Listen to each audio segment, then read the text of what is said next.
Oi pessoal, eu sou o Kleber Fak. Olá pessoal, eu sou Isadora Almeida. Olá, eu sou Renan Guerra. E no programa de hoje a gente vai conversar sobre o retorno de Robyn após 8 anos com um novo álbum de inéditas, mergulhar na discografia da cantora e entender como a artista sueca segue pautando a música pop. Certo, meus amigos suecos? Certo. Mas antes o que, Renan Guerra? Antes, você que é Sexistential tem que seguir a gente em @podcast VFSM. Eu falei aqui agora, o mood é Sexistential, então você tem que ir lá, dar like. Ser Sexistential é compartilhar os nossos episódios nas suas redes, convidar os seus amigos para ouvir. E ser mais Sexistential ainda é apoiar no apoia.se/podcast VFSM. A partir de R$5, você participa do nosso grupo fechado para apoiadores, recebe vários conteúdos com bastante antecedência e também participa das nossas gravações ao vivo, não é mesmo, Kleber? Hoje estamos aqui com a sala lotada de loirinhas como o Vinícius Correia, Leonel Moura, Tuane Malma, Danilo Ferreira, Marco Antônio Gomes, iPhone Mariana, Rodrigo Berg e Gabriela Ramos. Muito obrigado por apoiar o nosso podcast, meus amigos. Vamos falar sobre música, gente? Bora. Vamos, né? Se existe prazo de validade para uma artista pop, isso não se aplica a Robyn. Perto de completar 4 décadas de carreira, a cantora, compositora e produtora sueca acumula uma sequência de obras altamente referenciadas, boas posições nas principais paradas de sucesso, um considerável número de vendas e, acima de tudo, um legado. De Britney Spears a Carly Rae Jepsen, de Taylor Swift a Charli XCX, não são poucos os artistas que encontraram na obra da cantora sueca uma inesgotável fonte de inspiração. Ela mesma nunca parou quieta. Se observarmos atentamente, a artista de Estocolmo conta com pelo menos um álbum de enorme impacto criativo a cada década, às vezes mais do que um. E com o primeiro álbum da artista nos anos 2020, Sexistation não seria diferente.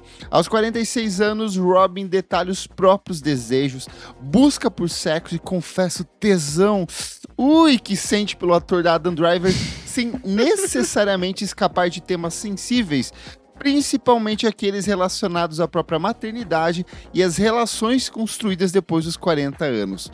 Robyn amadureceu e o tipo de música pop que ela produz também.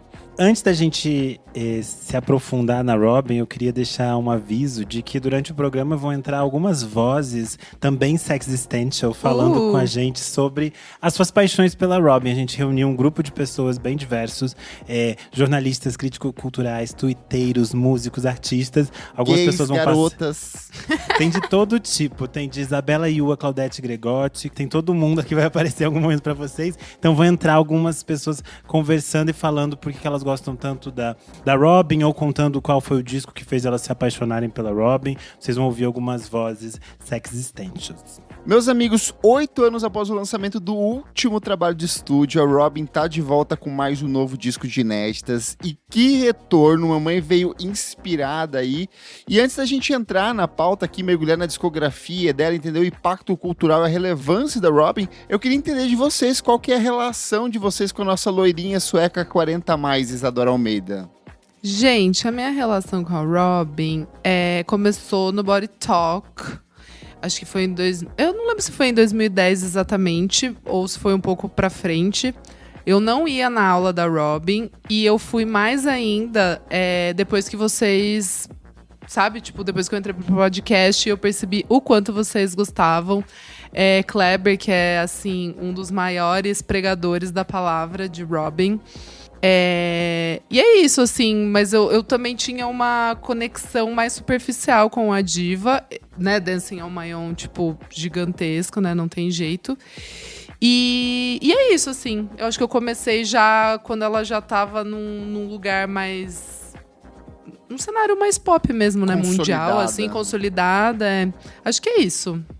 E você, Renan Guerra, nossa gauchinha? Tocava nos Pampas? Eu comecei a acompanhar a partir do Body Talk 1, né? Porque ela lançou em 3 partes, então eu acompanhei toda essa era, porque foi uma época que eu comecei a ler blogs de música e as pessoas começaram a falar sobre o Body Talk Part 1. E aí foi ao mesmo tempo várias coisas foram aparecendo no meu universo onde a Robyn tava ali presente. Tipo, sei lá, foi a mesma época que eu assisti Fucking Amal do Lucas Modson, que termina com Show Me Love da Robyn, que é a música dela lá de 95. Aí eu entendi que ela tipo assim, eita, qual a idade dessa menina loira aqui, gente? E aí eu fui descobrindo outras coisas e fui vendo que eu já conhecia o trabalho da Robyn por causa das coisas que ela tinha feito com o Rocksop, por exemplo, que eu já ouvia. E eu via na MTV, só que como os clipes ela não aparece naqueles clipes, eu não sabia que era ela. Então tem algumas coisas que já estavam ali, mas a partir do Body Talk se tornou minha religião e nunca mais soltei a mão da minha loirinha. Não. Eu acompanho desde 1995, eu sou uma garota sueca, uma loirinha. Ué, mas você não nasceu na virada do século? Porque eu nasci na virada do século. Do século, do qual? Do século XIX? Não, século XVIII? eu sou Gen Z. Cara, então, pra mim foi um pouco antes do Body Talk, porque eu tinha um amigo na faculdade que gostava muito, o Lipe. E ele tentou me empurrar o Robyn de 2005, assim. Era uma gay do interior também? Era uma gay do interior, ele usava lenço marroquino igual ela, na capa do disco. E ele icônica esse lenço marroquino. E não é lenço marroquino, a gente chama lenço palestino. Palestino. E eu lembro que uma vez eu fui ele morava no interior de Ponta Grossa, assim, eu não lembro qual que é o município. Mas eu fui passar um final de semana lá, e aí ele tentou de todas as formas me convencer de Robyn e tal, assim, eu lembro que eu não embarquei.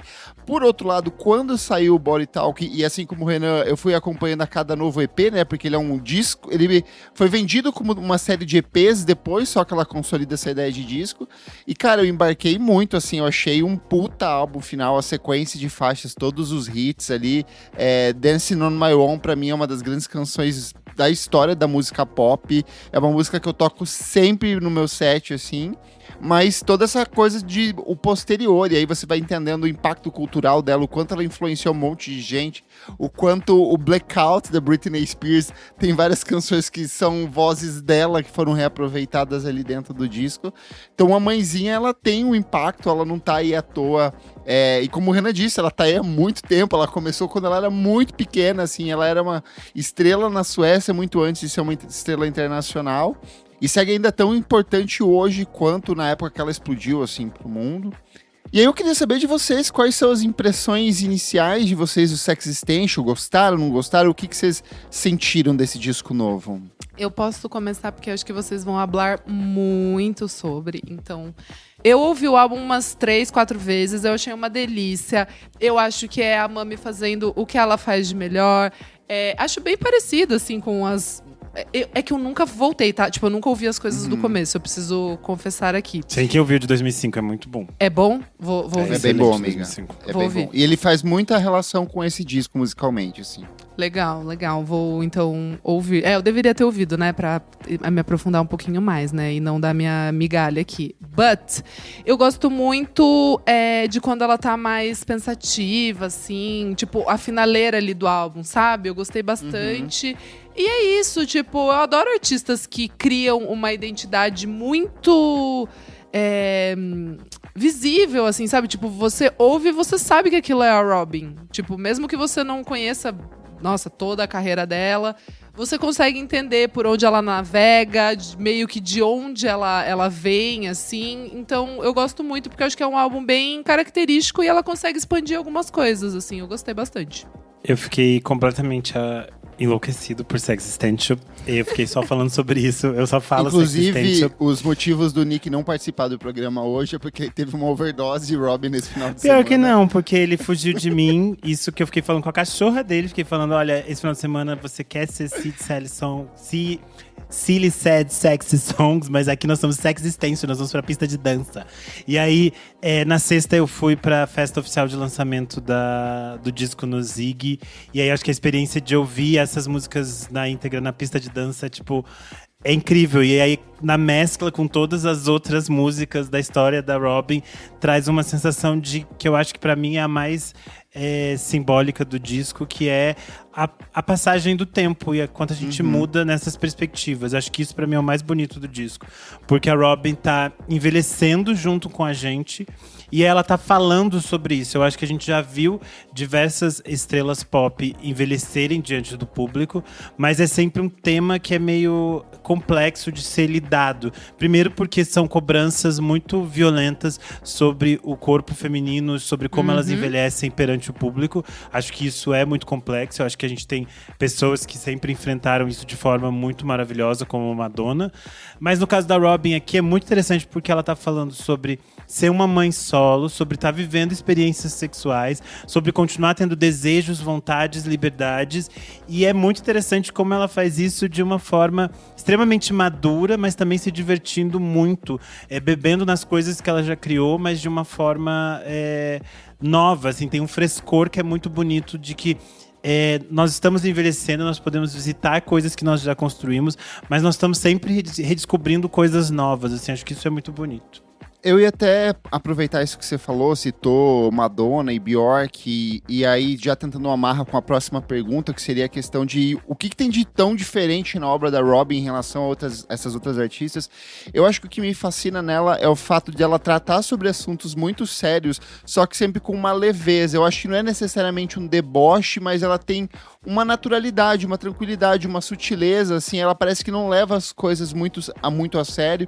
O Honey, que é o trabalho anterior, era um disco inteiro marcado pela relação com a morte, pela relação de término de relacionamento. Tem uma melancolia, assim, mas acima de tudo é um disco de música pop. E eu sinto que nesse disco é a mesma coisa, assim. Tem os temas, tem as pautas que são sempre sensíveis em tudo que ela produz, mas eu acho que ela nunca se afasta de... Tem que ter esse refrãozinho chiclete, essa estrutura pegajosa aqui. E esse disco eu gostei muito, principalmente da parte instrumental e da produção, que é do Klaus Auckland, que é um dos principais parceiros criativos dela nos anos 2000, e ele volta agora. E eu gosto como ele cria essa relação de... Ele é um disco muito futurístico no estilo de produção. Tem umas guitarras ali, Isa, que me lembra até Maggie em alguns momentos. Essa coisa mais Dijon, mais future funk, futurístico. Mas, ao mesmo tempo, tá repleto de acenos pro eletropop dos anos 2000, das coisas que ela fez no álbum Robyn de 2005, assim. Mas eu gosto como ela é sintética, ela é concisa naquilo que ela se propõe. 9 músicas, menos de 30 minutos de duração, assim. Eu acho que ela vai nos temas... Pra mim, parece que ela preserva apenas o que a gente tem de mais essencial dentro de cada canção e faz uma música em cima disso, assim. Então, pra mim, é a coisa que mais me fascina dentro desse álbum, sabe? Oi, aqui é a Deslange Paiva. Sou jornalista e também bem ativa no Twitter. E a primeira vez que eu ouvi falar da Robyn na minha vida foi porque uma pessoa que eu nem lembro mais o nome me disse que ela é uma espécie de rebelde do pop. E só depois de um tempo eu entendi o porquê dela levar essa cunha. A Robyn faz uma coisa que eu acho excepcional e que eu pelo menos vejo que começou muito com ela, assim, principalmente dava pra gente sentir um pouco no Robyn de 2005 e se concretizou no Body Talk e no Honey, que é misturar uma batida mais dançante, uma batida de música eletrônica, com letras bem melancólicas, temas mais tristes. E isso me dá uma sensação de que ouvir ela e entender o que ela está querendo dizer é como se você estivesse atravessando o dia ruim que vai terminar numa festa e pensar em tudo aquilo que aconteceu durante o dia. E esse modo dela influenciou muito do que a gente escuta hoje, tanto no pop mainstream quanto no pop mais lado B. A gente consegue encontrar muito esse movimento, essa ideia. Robyn Natovilo, que sempre canta sobre as suas relações, embalada por uma boa música eletrônica. E mais recente também a gente tem o Brett, da Charli XCX, que é um disco de batidão, mas no fundo você vê que tem uma certa tristeza, uma melancolia, que é também embalada na pista de dança. Acho super interessante pensar essa logística do disco, porque eu acho que tem uma coisa que, pensando nas últimas coisas que a Robyn tinha nos apresentado, ela tinha caminhado por outros cenários. E aí, quando ela lançou essas primeiras músicas do Sex Existential, as pessoas ficaram assim, elas estavam esperando um Honey Parte 2. E o Sex Existential não é isso.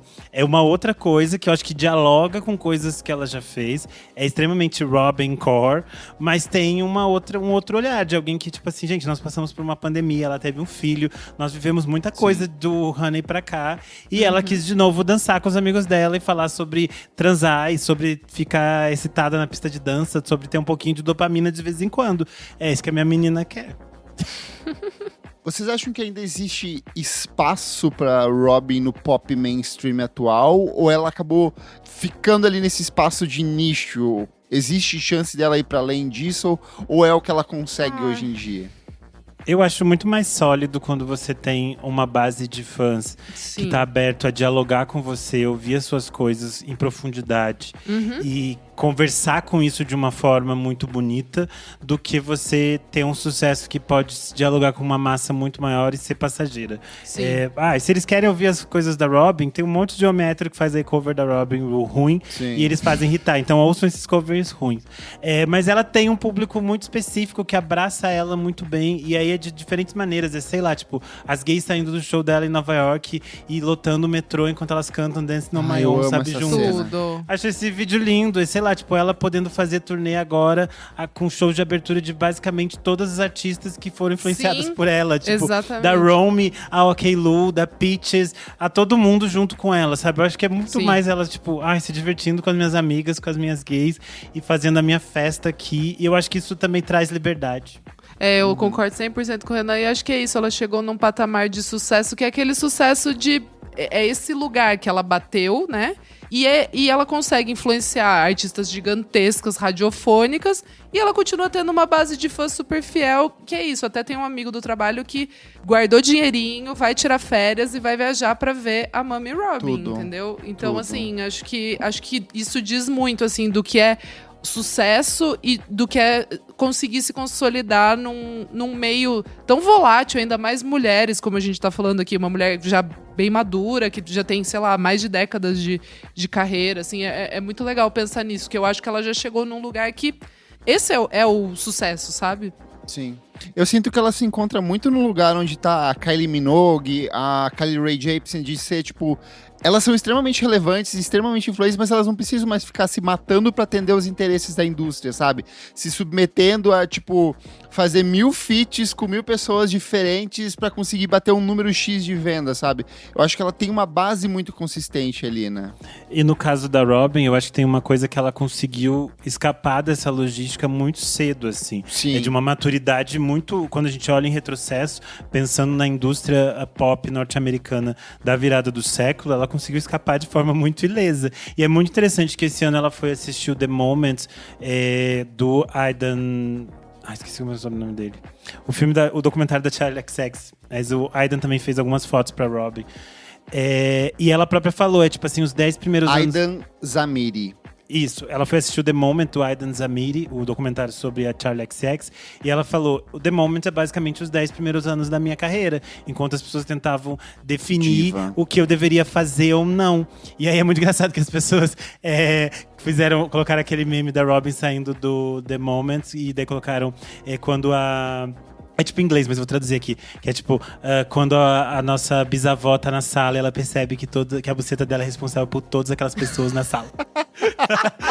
É a Robyn saindo do cinema depois de ver The Moment. Porque, querendo ou não, ela é completamente relevante pra todas as cantoras pop que existem no século XXI, gente. As que tem referência, né? Acho que todo vale, mundo... acho que não, vale. mas é que, tipo assim, mesmo algumas muito grandes de universos muito pop, elas foram nas coisas da Robyn, porque as produções são muito basilares. É tipo assim, The Knife. Às vezes as pessoas não citam que elas pegaram 300 coisas do The Knife, mas elas pegaram. E a própria Robyn pegou também.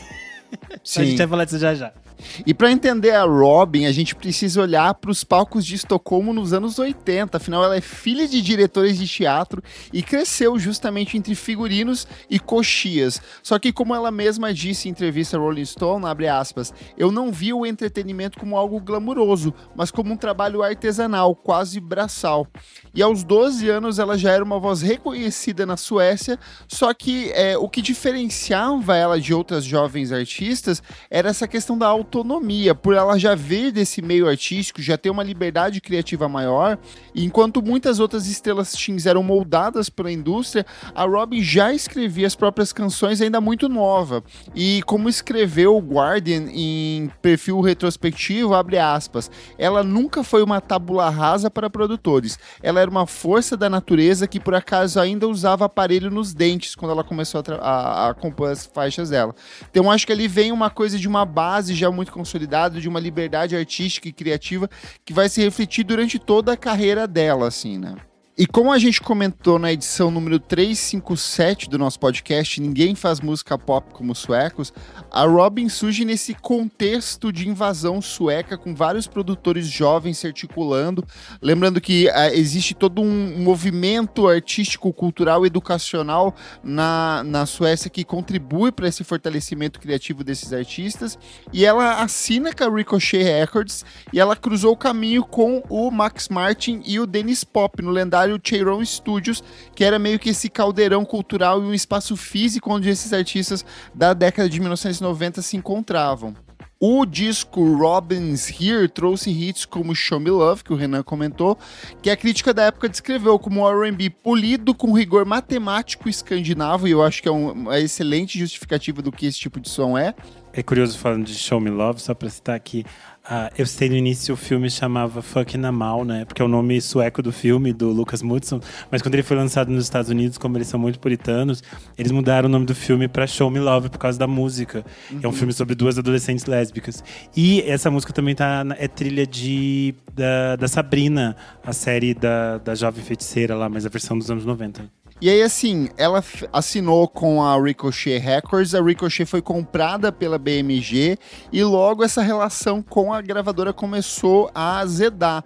Eles viam meio que a Robyn como uma resposta europeia ao sucesso dessas novas cantoras pop norte-americanas, principalmente ali no surgimento da Britney Spears em 1999. A Robyn lança muito antes o trabalho dela, em 1995, mas aí lembrando que essas logísticas de distribuição, de circulação, elas costumavam demorar, então o trabalho foi sendo aos poucos explorado na cena norte-americana. Tanto que Show Me Love mesmo vira single em 1997, se eu não me engano. Exato. E aí todo esse cenário de distribuir até a música chegar nos Estados Unidos era muito tempo. E aí, como a gente sempre falou, a Robyn sempre teve essa autonomia, tanto no processo de composição quanto na relação com a gravadora. Então, desde muito cedo, ela já bateu o pé, ela se negou a ceder às direções deles.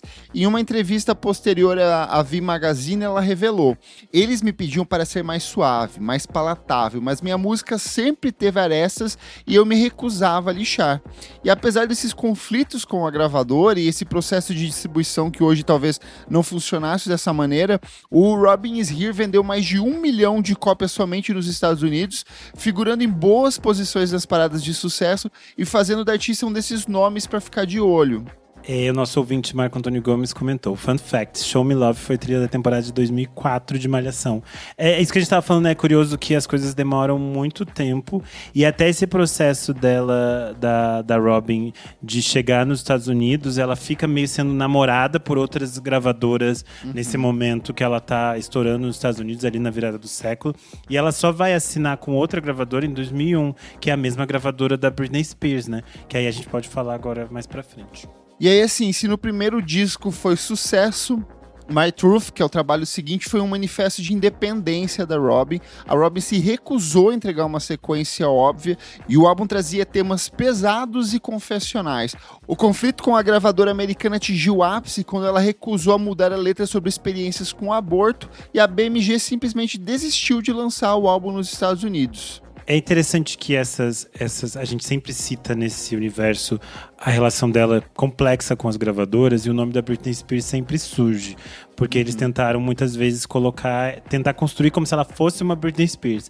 E aí é importante só a gente deixar claro que a Robyn não tem nenhum problema com a Britney Spears, gente. Pra não parecer que quando a gente fala isso, ela tem um problema com as gravadoras que tentavam fazer meio com ela as mesmas coisas que a própria Britney Spears passou na mão das gravadoras. Que é manipular e definir o que ela vai fazer da vida dela. Tanto é que a Robyn vai posteriormente compor e tá ali junto no comeback ali da Britney Spears com o Blackout. Então ela tem vários momentos importantes ao lado da Britney Spears. Eu acho que elas são só mulheres que estavam ali lidando com essa indústria da virada do século, que era muito complicada e que tentava meio que deixar essas mulheres quadradinhas do jeito que elas queriam, né? Sim. Tem até um vídeo recente que eu vi no TikTok que eu achei muito bom, que era a Britney novinha falando assim: eu acabei de ver você na TV num canal tal. Aí ela fala: mas eu não tava em canal tal, eu tava fazendo outra coisa. Aí o vídeo começa a mostrar várias artistas femininas loirinhas da época que eram meio que a tentativa de outras gravadoras em replicar a Britney Spears. Aí tem até Kelly Key no vídeo também, assim, tem tipo a Britney Spears de não sei onde, e aparece a Kelly Key ali no meio também.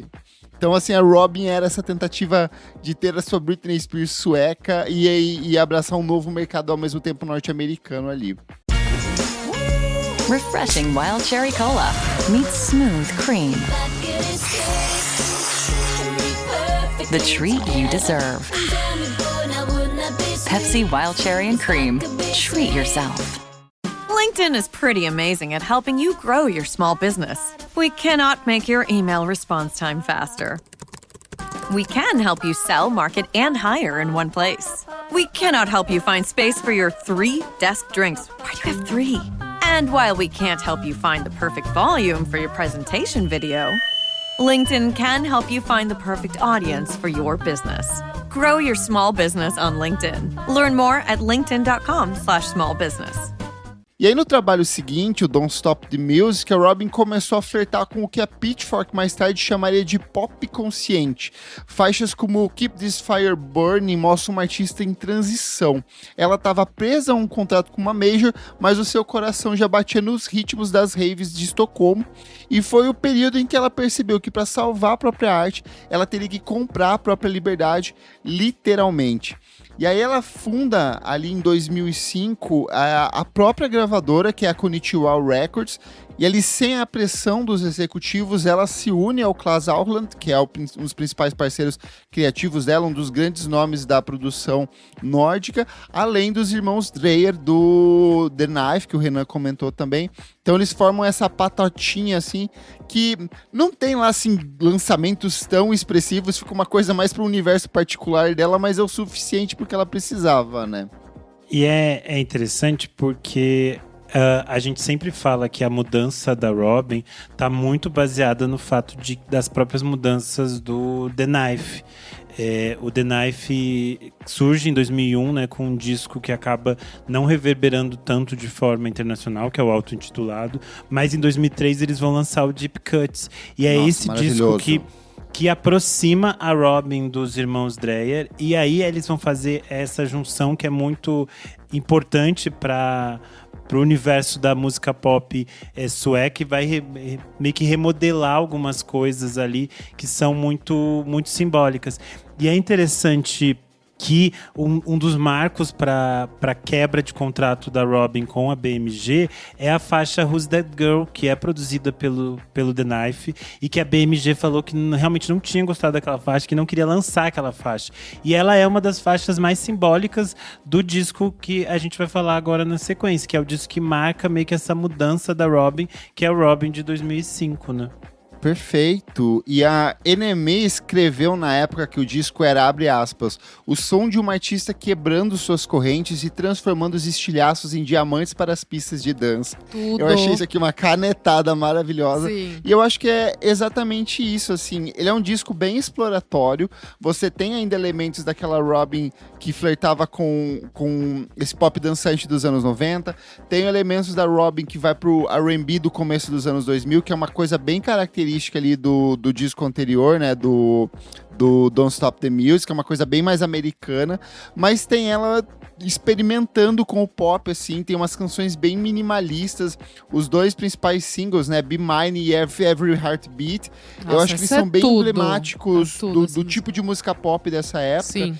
E eu acho interessante que aqui consolida essa imagem da Robyn que vai começar a pautar o trabalho de outros artistas. Então você vai ver, por exemplo, La Rue, em 2009, é totalmente inspirado tudo, né? nesse disco. a Lorde, tanto no primeiro álbum de estúdio quanto no Melodrama, é muito pautado por esse estilo de produção aqui. Elas mesmas citaram que o disco é meio que um manual sobre como ser estranha e pop simultaneamente, assim. E aqui, de novo, ela já não era mais uma novinha, ela já tava com seus 25 anos. E, querendo ou não, gente, 25 anos... Não, é porque eu quero dizer, entendi o que 25 você anos. quis dizer, mas é que foi engraçado. 25 anos já tá pra aposentar. Porque quando a gente pensa em universo de música pop, tipo, é tudo menina muito nova. A Lorde tinha, sei lá, 12, 13 anos quando começou. A própria Robin era super novinha quando começou. Não, então, sim, eu entendo que é tipo assim, 25 anos você não estourou, você não lançou um hit mundial, se mata. É tipo assim a indústria nos anos 95. Nossa ouvinte falou aqui, ó, too old for the Leonardo DiCaprio aqui, exatamente. Passou dos 25 e já não pega mais. Sobre o Robin de 2005, eu sou completamente apaixonado por esse disco. Eu acho que tem muitas coisas que ela vai trazer de novo nesse novo disco, tanto que a faixa título do Sex Existential, as pessoas ficaram muito nervosas, falando mal. E eu falei assim, gente, vocês nunca ouviram Konnichiwa Bitches? Por Deus, vocês nunca ouviram isso? É muito importante vocês voltarem a ouvir. Mas acho que tem muitas faixas excelentes, como Handle Me, Who's the Girl, que eu falei, né? E tem Be Mine, eu acho pra mim é tipo o resumo do tipo de coisa que ela vai fazer posteriormente. Eu sou completamente apaixonado por essa música. E ela tem a letra muito triste, e aí a batida é muito dançante. Aí do nada ela fica falando, eu vi você com a nossa nova namorada, e ela tava usando aquele cachecol, né, que eu dei pra você, mas tudo bem, fica com ele também, assim. Daí ela fala tristinha, e é tipo uma coisa no meio, eu acho fantástica. E o With Every Heartbeat, ela foi uma faixa que foi muito... Essa tocou, hein? Essa tocou. Muito. E é muito interessante porque tem a questão de que o disco da Robin, a gente tá falando aqui de 2005, mas algumas faixas só vão virar single fora da Suécia em 2007, 2008. Who's the Girl vira single na Inglaterra em 2008. E também em 2008, o Clear Up, que é o produtor de With Every Heartbeat, ele lança o disco dele, Clear Up, que é auto-intitulado. E é o disco que tem música com a Lick Lee, tem essa da Robin, então é meio que o disco dele chega pro resto do mundo, porque esse disco é bem celebrado naquele momento. Então acho que isso ajuda a muitas pessoas. Então tem a Neneh Cherry nesse disco também. É um disco ótimo esse disco do Clear Up, vale a pena ouvir, porque a produção dele é muito boa e eu acho que muitas pessoas descobrem de novo. Só que é isso, as pessoas vão conhecendo esses singles e aí elas não voltam no disco de 2005, porque ele foi meio que sendo descoberto. Cada ano alguém descobria esse disco de novo. Sim. E aí eu acho que as pessoas vão ter um impacto muito grande quando a gente tem esse distanciamento de tempo. Em 2010 ela vai voltar com o Body Talk. Só antes de ir pro próximo disco, eu quero citar duas coisas que eu acho bem importantes do Robin de 2005. A primeira é que ela abre o disco com uma faixa chamada Curriculum Vitae. Eu achei isso, assim, genial. Estou, muito bom, muito bom. Tô me reapresentando no mercado. Eu acho que isso reforça muito dessa coisa do tom de humor que ela tem, desse deboche, desse girl? Exatamente. E aí, a segunda coisa é o franjão que ela tem nessa época. Porque, tipo, antes da Rihanna, tá? Não, isso que eu ia dizer, ela tem esse franjão e o lenço que a gente falou, que agora eu olhei na capa do disco, não é um lenço palestino, é só um lenço de... É um lenço, normal. né? Mas é esse tipo de roupa que ela tá usando aqui na capa do Robin 2005. É que esse disco, só uma coisa, amigo, ele tem duas capas, tá? Ele tem essa da capa que ela tá com lenço e tem uma que ela tá com um jaquetão abrindo, assim, colorida, sabe? Que eu acho que essa é a capa original de 2005 na Suécia. Mas a capa do exterior depois é essa que ela tá com a outra estética. Só que mesmo assim, por mais que seja um relacionamento que eles vão fazer no exterior, tipo em 2006, 2007, 2008, é tipo uma estética que as pessoas vão usar a exaustão até, sei lá, 2011, assim. Sim. Porque quando a Romy e o XX surge, a Romy tem essa franja, Nossa, sabe? mesmo franjão. É verdade. E tipo assim, esteticamente, ela meio que define os parâmetros de que todos os artistas vão copiar dali até 2012.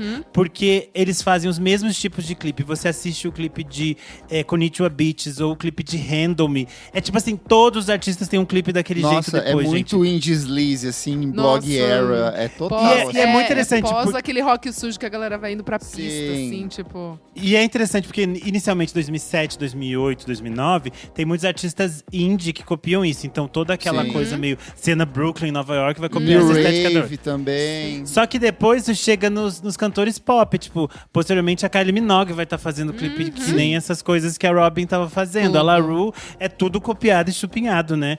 Copiou tudo, La Rue. Até o Franjão copiou. E depois ainda abandonou os Aquelas que LGBT4. nem existem mais, tipo Lady Rock também. Todo mundo, né, pegou essa Todas sensibilidade, pegaram, assim. Muito louco. A Yel. Nossa, sim, aí é. O próprio Ah, Can't Ser Sexy verdade. tem muito de Robin nos trabalhos, principalmente no disco de 2009. E é muito louco porque todos esses nomes que a gente falou não são americanos, né? Tipo, é uma galera europeia que eu acho que conseguia, ou sei lá, enfim. Australiana também. Exato. Que não, tô tirando um pouco dos lugares óbvios ali, tipo, sei lá, Nova York e tal.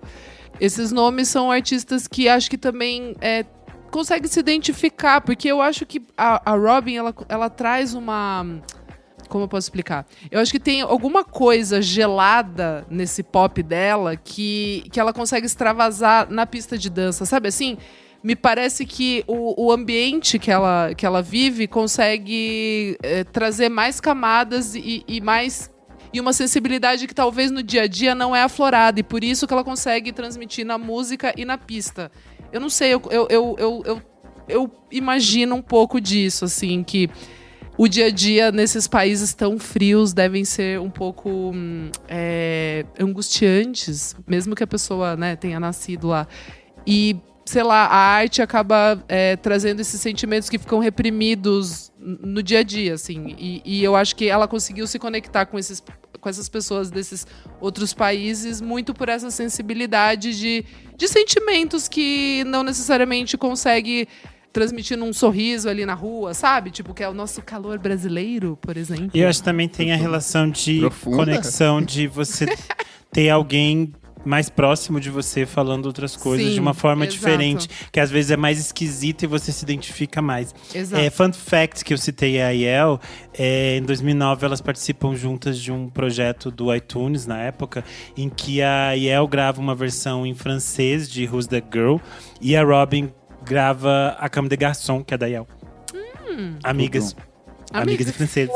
Olá, eu sou a Dona Sucos, eu sou DJ, comunicadora, e eu acredito que a Robin é uma das artistas mais importantes pra mim, pelo legado que ela construiu durante esses longos anos de carreira que ela tem, a ponto de influenciar tantos artistas que eu acompanho hoje em dia. Duas das minhas artistas favoritas, a Lorde e a Charli XCX, já citaram a Robin como inspiração. Ela foi a catalisadora dos meus álbuns favoritos da vida, que é o Melodrama, além de toda a carreira da Charli XCX ter sido inspirada pelos passos que a Robin teve anos antes, além de que o trabalho dela também é impecável e ela sabe ser uma artista extremamente revolucionária e extremamente coesa naquilo que ela faz. Então, ela tem esse magnetismo, ela tem essa magia que faz você se encantar pelo trabalho dela. E isso é incrível, assim, pra mim. E aí, em 2010, a Robin decidiu que o formato álbum estava morto. E ela lançou o Body Talk em 3 atos. E a estratégia foi descrita pela Billboard como um ataque de guerrilha ao calendário da música pop. E só para dar um contexto para os novinhos da época, cara, isso meio que parou a indústria na época, assim, a galera que acompanhava a música, blog, a galerinha Tumblr, assim, porque cada novo lançamento dela era uma coisa assim, meu Deus, porque era só EPs maravilhosos, só hit atrás de hit, assim, vem dessa sequência, Dancing on My Own, vem Call Your Girlfriend, vem Hang On Me, cara, vem muita coisa boa em um curto intervalo de tempo. A gente não sabia que ia ter um disco, a gente só achava que seriam uns EPs. Porque ela falou que iam ser 3, né? Ela falou que iam ser 3, daí depois ela transforma o terceiro numa espécie de best-of de tudo que ela lançou, né? Porque daí a gente vai ter o Robin Body Talk parte 1, parte 2 e o 3, mas o 3 era pra ser tipo... O 3 virou o álbum, mas o 3 era pra ser tipo um terceiro também. Então ela meio que brincou com esse conceito. E, cara, era muito foda, assim, porque a gente não sabia as datas, a gente só sabia que ia rolar, e ela segurou isso durante um ano inteiro, porque eu acho que o Body Talk ele sai lá pro outubro, novembro, assim, alguma coisa assim, né? Mais no final do ano, né? Ele começa no meio do ano e aí depois eu acho que sai lá pro outro só. É uma coisa meio assim.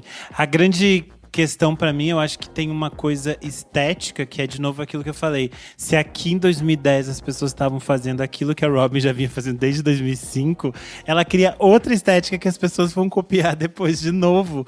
Porque eu acho que tem toda essa coisa de serem coisas muito práticas, né? As capas do Body Talk, se você olhar, são todas coisas muito práticas. Tanto que as pessoas sempre se confundem com a capa do disco mesmo. Elas acham que é algum efeito digital, porque, sei lá, a La Rue tava fazendo nessa época todas as coisas digitais. Mas é realmente uma instalação de coisinhas de plástico que ficam na frente dela, e isso é uma foto. E isso também é meio surpreendente para as pessoas, porque elas acham que tudo é meio digital e não é. No Body Talk 1, ela tá usando ali que são meio que uns cataventos também feito desse plástico meio celofane. Tem toda uma coisa de trabalhos artesanais que eu acho que combinam muito com esse universo que ela tá fazendo. E depois os clipes também vão ter um pouco disso, assim. Sim. Ela vai brincar com várias logísticas, tipo Indestructible.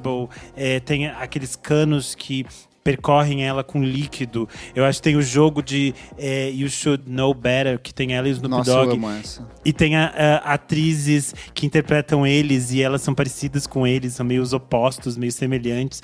É super interessante. Acho que tem alguns clipes que são, obviamente, muito icônicos. Dance No My Own cria uma estética que também vai ser extremamente copiada ali naquele momento. Call Your Girlfriend é tipo assim, arte. Eu acho que tem muitas coisas estéticas que ela define aqui, e acho que é um momento muito simbólico do que ela estava construindo. E é muito interessante, até uma coisa que a Isa falou no início, que é de ela foi descobrindo aos poucos esse disco. Eu acho que esse é um disco que as pessoas foram entendendo ele com o passar do tempo. Porque é um disco, como a gente falou, saiu em 2010, muitas pessoas acompanharam o lançamento, mas ele vai ter um impacto gigantesco na indústria durante todos os anos 2010, assim. Sim. Todo momento as pessoas vão voltar a esse disco, as pessoas vão redescobrir os clipes, e eu acho que é isso que é muito interessante nesse espaço de tempo da Robyn. Ela dá tempo para que as pessoas ouçam as coisas dela com calma. Pra respirar, né? Pra pessoas tem poderem necessidade entender o que tá rolando ali. Não tem necessidade de lançar um disco de 1 hora todo ano, gente. Sim. Pra que se você consegue fazer um disco de meia hora, 40 minutos, que você entrega coisas muito mais consistentes, que vão ter muito mais durabilidade, e as pessoas vão se relacionar com aquilo durante muito mais tempo, você cria um outro tipo de relação com a sua obra, assim. E sobre isso, a revista The New Yorker publicou um ensaio dizendo o seguinte: Robyn capturou o paradoxo do século XXI, a solidão absoluta no meio de uma multidão barulhenta. E eu acho que esse disco torna isso bastante claro. Renan Guerra e eu já gravamos uma edição do Clássicos VFSM, uma das primeiras, por sinal, acho que o Renan nem era do podcast ainda. Acho que é a edição 3, onde a gente mergulha nesse processo de criação do álbum, traz um pouco um contexto histórico, traz outras coisas, fala sobre o faixa a faixa. Então, bota pra tocar aí depois que você ouvir esse programa aqui. Como eu falei que foi meio que um marco dos anos 2010, Dance No My Own toca no 3º episódio de Girls da HBO. Sim. É uma das cenas mais icônicas. Sim. A Hannah faz um tweet, fecha, a Marnie chega e elas dançam no quarto. E eu acho que é muito simbólico. E é um momento muito... o uso dessa música nesse episódio é um momento muito importante para que o público norte-americano descubra a Robyn. Nessa mesma época, posteriormente, ela vai aparecer em várias coisas norte-americanas. Ela, inclusive, chega a participar de Gossip Girl.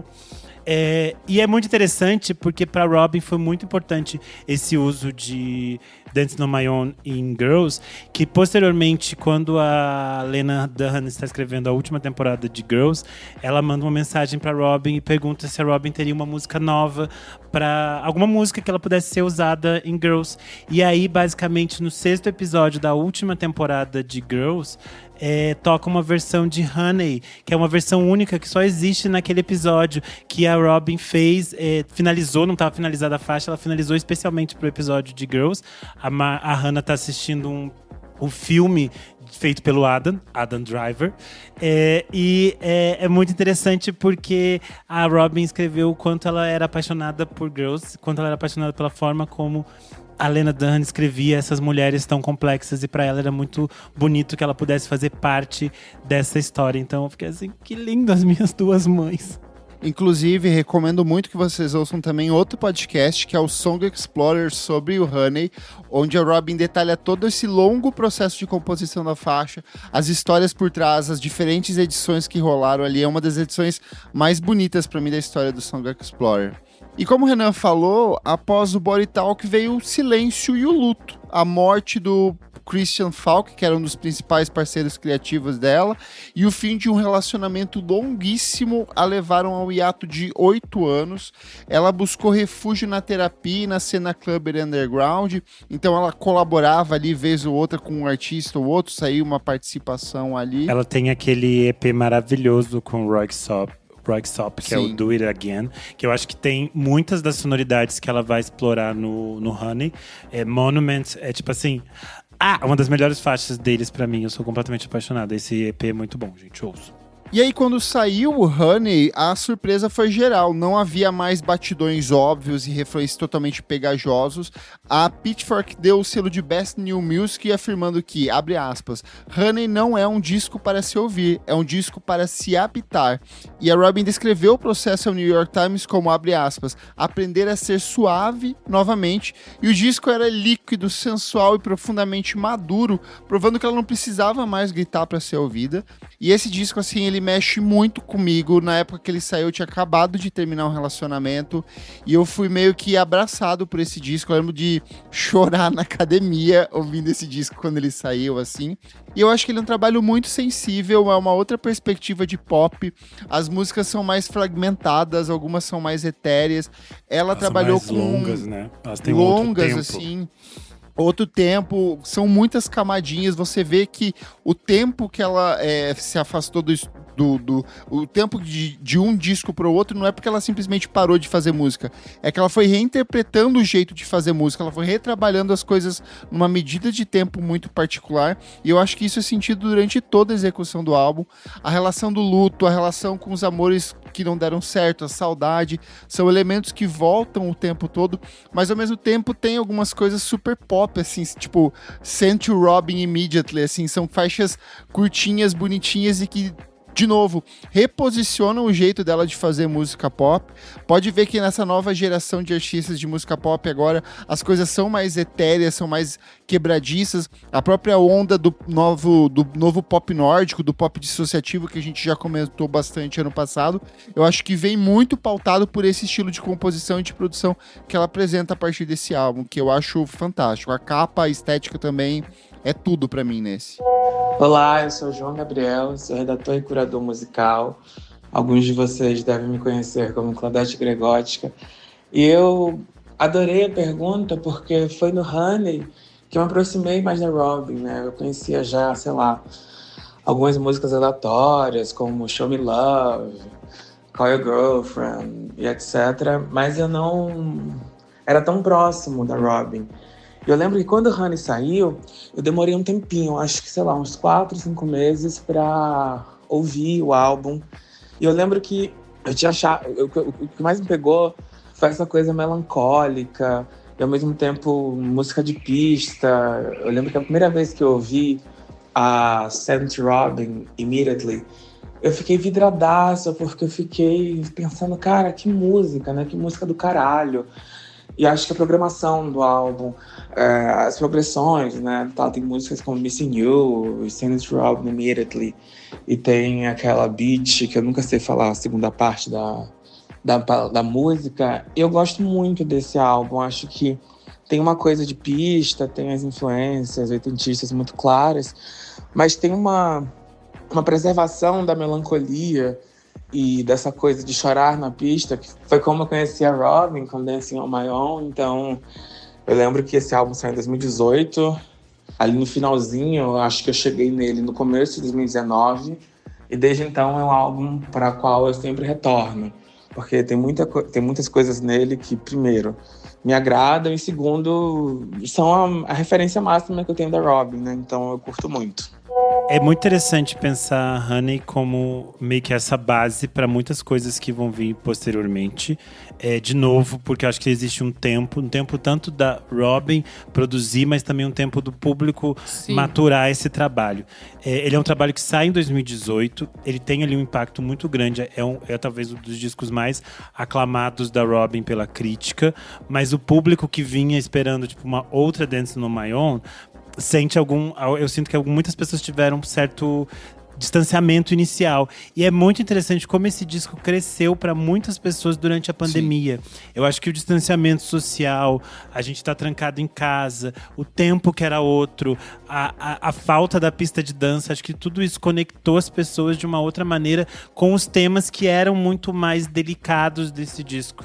E ela mesma soube se apropriar disso durante a pandemia, que eu lembro que algumas das lives mais disputadas pelas pessoas, que as pessoas paravam tudo no trabalho só pra assistir, eram as lives dela, que ela fez, eu lembro de uma muito icônica que ela fez acho que era no porão da casa dela, com os espelhos. Essa live é tudo! Essa live é linda, assim, ela faz uns remixes maravilhosos, tem muitas versões estendidas das canções desse disco. Durante a pandemia. Durante a pandemia. Essa é linda. Eram lindas. A gente falou, que ela fez mais do que uma, assim, sabe? É que essa dos espelhos era muito babilônica. Era linda, sim, muito linda. Sim. E eu acho que também tem o fato de que a Robyn, já antes da pandemia, com todo esse universo do Honey, ela tá num momento em que as coisas são mais cruas e menos produzidas, eu digo esteticamente. É tipo assim, os clipes, eles são lindos, mas eles não são aquela coisa ultra exagerada, que tipo, as cantoras pop estavam numa coisa nos anos 2000 que era meio tipo assim, todas tentando fazer uma coisa muito gigantesca. E a Robyn tava fazendo coisas muito simples, que era tipo assim… É um estúdio, um chão com areia e umas estátuas quebradas ali. E aí isso, tipo, foi muito simbólico, porque a gente entrou no meio da pandemia e as pessoas viram que era outro tipo de conexão, que eu não preciso de uma produção de 300 bucetilhões de dólares se a minha música é vazia de todas as outras coisas. Eu acho que ela mostrou um pouco isso. E aí eu acho que tem clipes que são, assim, completamente lindos, porque são pessoas vivendo coisas na rua, encontrando pessoas, se abraçando, dançando, usando uma calcinha por cima da calça, porque não? São coisinhas, pequenos detalhes que ela nos ensinou, que eu acho que também criam essa conexão muito simbólica com ela. Perfeito. E lançado na última semana, Sexistential já está sendo chamado pela crítica europeia de, abre aspas, o manifesto de Robyn sobre a autonomia do corpo maduro. O disco faz uma ponte fascinante entre o desejo carnal e a crise existencial em várias das canções ali. E se no Honey ela estava se curando, em Sexistential ela está celebrando. É mais uma vez um trabalho em que ela se joga nas pistas, ela traz muito dessa questão do dilema, como o Renan falou, do amadurecimento do corpo ser flácido, do corpo já não ser mais o que era antigamente, mas ela ainda percorre outras coisas muito bonitas, a relação com o filho, a relação com a própria família. O álbum ele é totalmente entrecortado, tem vários fragmentos de vozes, tem o diálogo com a mãe dela ali, assim, então eu acho que de novo, é mais uma nova forma dela interpretar a música pop. A gente viu muito isso com a Björk nessa fase mais recente dela após o término, o quanto ela foi também se moldando para outros rumos, outros percursos criativos. Todas essas artistas veteranas da música pop estão fazendo coisas sempre muito interessantes, e a Robyn mais uma vez ocupa um espaço diferente a partir desse novo álbum, né? Oi, vamos falar sobre música. Aqui é a Isabela Yu, eu sou jornalista e editora da revista Noise. Eu fiquei muito feliz com o convite de falar sobre a Robyn, porque ela é uma paixão constante. Eu tô super feliz com esse disco novo. Eu acho que ela fala sobre maternidade, envelhecimento, ainda se mantendo, né, como a antiga Robyn que a gente ama. Ela é uma grande influência, né, para essa geração de cantoras, né, desde a Charli, que elas têm uma relação próxima. O melhor remix de Brad para mim é o 360 com a Robyn e Young Lean. E tem um momento que a Robyn fala que, cara, ela já tava fazendo música desde antes do e-mail, né? O e-mail não existia, mas ela já tava fazendo música. Eu acho isso fantástico. Eu amo também o sample de Cobra Style na música da Barbie, da Charli, eu adoro. Mas acho que todas essas cantoras, né? A Lorde já falou sobre ser muito fã dela, até a Gracie Abrams, né? Que chamou ela para participar do Lollapalooza. Eu acho que tem toda uma geração de cantoras que são muito devotas a ela. e falam sobre vulnerabilidade e falam sobre emoções, né, dentro da música pop, de uma forma muito bonita, né? Você não precisa ter só euforia. Eu acho que a Robyn tem isso, né? Ela tem a euforia e ela também tem a depressão. Ela tem, né, os altos e baixos de uma noite, e eu acho isso muito bonito no trabalho dela. É interessante que ela tem, como você falou, tem essas coisas entrecortadas, ela vai ter vários fragmentos que ela usa diferentes línguas, então a gente vai ter coisa em japonês, tem coisa em espanhol, tem esses pequenos recados que parece que ela diz durante o álbum, tem essas referências todas, né? Acho que tem a referência mais clara do Adam Driver.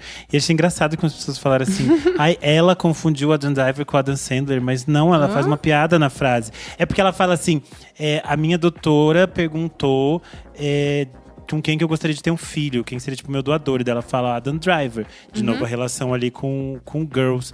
E aí logo na sequência ela fala Adam Driver always did kinda give me a boner, e aí ela coloca she like, tipo, a médica diz, claro, ele não tá ótimo em Zohan, que é aquele filme ele confunde. A médica confunde. Só que a médica confunde. Eu falei, gente, vocês não entenderam a frase. Vocês estão falando que a minha mãe Robyn não sabe quem é quem, amor. Se liga, amor. Ela se sabe. Se liga. Ela tá fazendo uma it's a joke, é brincadeira. Brincadeiras bobas e gostosas com a Adam Driver, é o que ela quer. Mas eu acho que tem isso, tem um bom humor também, que é muito interessante. Porque tem a questão de ela ter tido filho durante a pandemia, dela ter criar uma criança nesse meio desse mundo, tá nesse todos esses questionamentos. E também tem a logística de que eu acho que aquilo que eu falei de novo, que é muito bonito de ela é mãe de uma criança de verdade, física dela, biológica ali, mas ela é mãe de uma geração de cantoras e de artistas que se refletem nela e elas podem trocar. Eu acho isso muito bonito. Tipo, ver ela nas entrevistas falando o quanto ela ama OK Lu, por exemplo, é muito bonito. Tudo. Da mesma forma que tem entrevista da Peaches falando o quanto ela ama a Robyn e quanto o Sex Extension é uma das coisas que ela mais estava amando, e elas vão sair todas em turnê juntas. Daí você fica assim, é muito lindo você ver mulheres que estão plenas, criando as suas coisas do seu jeito, dos seus espaços. E aí a gente tá falando aqui de mulheres que estão falando sobre sua sexualidade, sobre maternidade solo, sobre experiências distintas, sobre envelhecer sobre perante os olhos. Conciliar tudo isso dentro da indústria também, né? E mesmo que mesmo que são temas assim pesados, são temas que fazem, né, realmente pensar, ela traz com uma leveza, ela traz com uma verdade, assim, sabe? Que eu achei muito bonito, assim.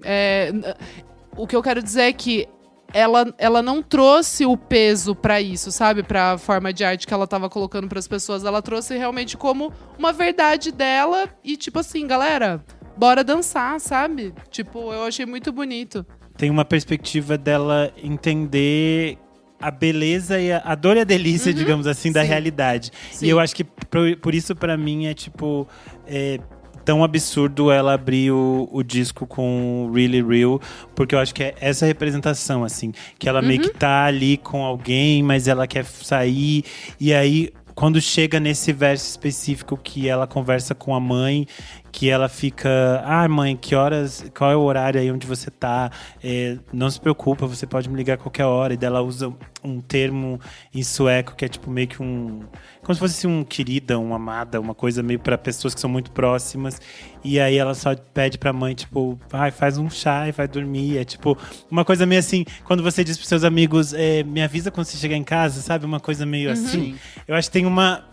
Eu acho que talvez o ponto-chave da Robyn nisso tudo, dela ter escapado da indústria, é que ela tem uma vida normal, de uma pessoa normal.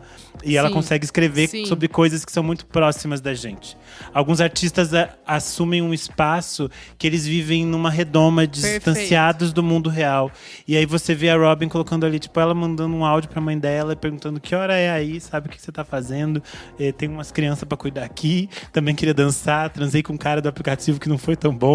A vida às vezes não é tão fácil, mas a gente também se ama e se diverte. Eu acho que tem essa coisa de estar próximo da gente. Fica emocionada falando da Robyn. Eu amei. Arrasou.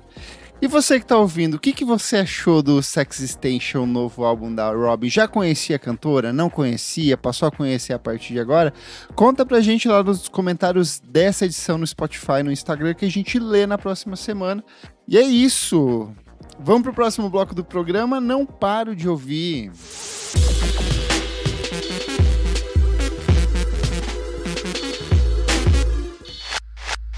Começando o nosso segundo bloco, Nick Silva, o que é esse bloco? Não paro de ouvir. Nesse bloco a gente dá dicas de coisas recentes que a gente não para de ouvir.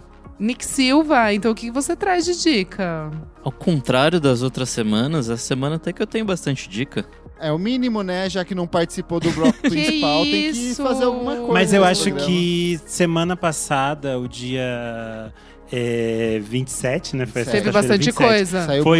Foi uma semana Sim. de muitos lançamentos, teve Sim. muita coisa boa. Eu mesmo não tive tempo de ouvir todas as coisas. Eu não consegui. Provavelmente a gente vai fazer esse bloco e as pessoas vão mandar mensagem. Ah, porque vocês não falaram do disco tal. Gente, a gente não tem tempo pra ouvir tanto disco também. Uma coisa de cada vez. Vai lá. Uhum. A primeira coisa que eu quero trazer aqui é um singuinho do The Afghan Wigs com House of Fire. Nossa, voltaram? Eu achei Nossa, que isso? ótimo. Rock de tiozão aqui. Nossa. É bem rock de Ele não veio no tiozão. primeiro bloco, ele não veio no primeiro bloco. Aí E vem ele trazer já dica falou, de hétero. Afghan Wigs, De hétero. sabe? É, Negócio do assim. nada, então. Nossa, mas conta, amigo, eu não sabia que eles estavam aí. Eles estão comemorando 40 anos de banda, vão sair em torneio, caralho. Aí eles lançaram essa faixa, que eu achei muito boa, assim, tipo... A voz do Greg Dulli, a produção ali, tá tudo muito bom, achei interessantíssimo. Eles não lançavam nada faz 4 anos, então é a primeira novidade deles em um tempo. Achei bem bom. A gente zoou o Nick, mas eu adoro o disco 1965 É deles, mó que bom. É mó bom. Muito bom. Eles são uma das bandas preferidas do Marcelo Costa, do Screenel. Jura? Aham, ele ama. Fun fact. Minha próxima dica, aí já não é de hétero, que é o Fuckers com O. Ai, amigo, eu quero Ai, tudo de ouvir. bom. Ai, eu quero ouvir, para. Que bom que gatinho. você falou, porque eu tinha esquecido de colocar Eu na não minha consigo- lista. eu não E eu consegui realmente ouvir. adorei. Eu ouvi na sexta, depois que eu tinha já ouvido umas 10 vezes a Robyn. Eu falei, não, quero ouvir eles também. Ai, tô e me surpreendeu muito, porque tem... muitos dos singles eram bastante focados no drum and bass. E é muito interessante que dentro do disco eles vão pra outros caminhos. Eba. Conversam com o drum and bass, mas acho que vão pra outros caminhos. Tipo, Tem o uns momento que deep eles... house ali no meio, tem Tem um momento que eles dialogam com o reggae. Sim. Ai, Que eu acho, tipo, e que faz todo sentido, porque o drum and bass tem essas bases que vêm desses universos. Então é muito bonito que eles façam essas Eba. pontes.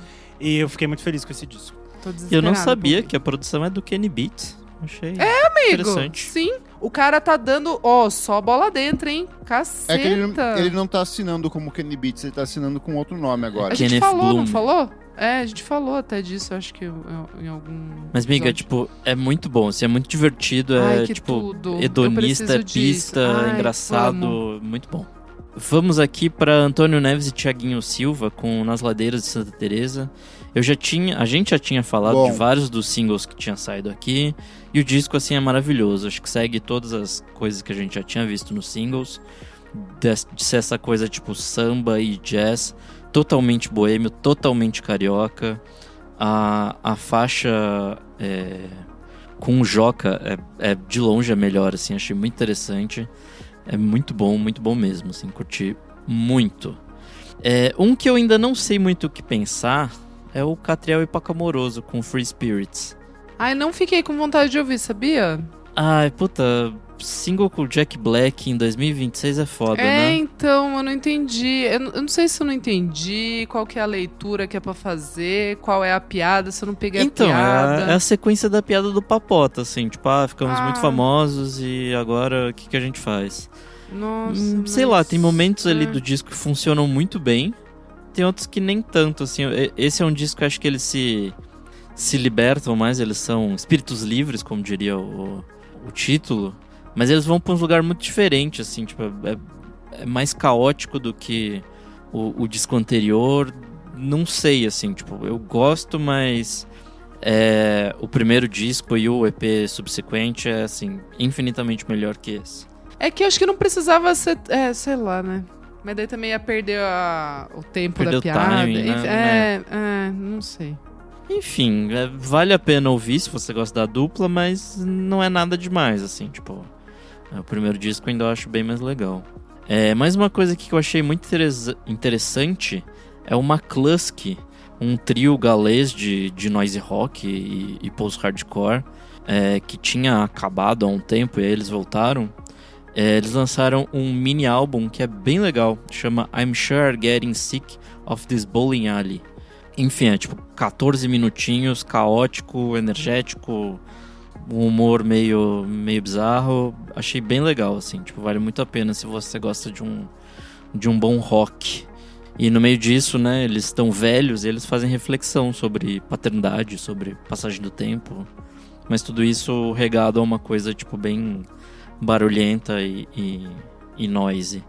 E minha última diquinha aqui é uma da seção artistas que eu acabei de inventar, que é o Leven Kali, com o LK99. Ele já trabalhou com Beyoncé, Tinashe e tal, e ele faz um R&B jazz que eu achei muito legal, assim, pra quem gosta de coisas tipo Miguel, acho que vale bastante a pena, assim. Tem umas coisinhas meio orgânicas, meio psicodélica no meio, eu achei bem legal, assim, tipo, vale bastante a pena. E é isso. Ok. Renan Guerra, o que você traz? Bom, eu vou inverter um pouco as ordens e eu vou começar falando do disco da Marina Lima, porque na semana passada eu não falei dele e no final das contas foi bom que eu não falei dele, porque aquele dia eu tava com raiva porque tinha atacado a minha senhora e eu estava um pouco nervoso, com os ânimos exaltados. Acho que o senhor é o tempo, né? O tempo é senhor. Sim. E foi melhor as coisas virem com mais calma. Ópera Grum, que saiu, já tem por aqui um por trás do disco com a Marina Lima. Esse é o primeiro disco da Marina Lima após o falecimento do Antônio Cícero. E eu acho existe uma questão muito clara.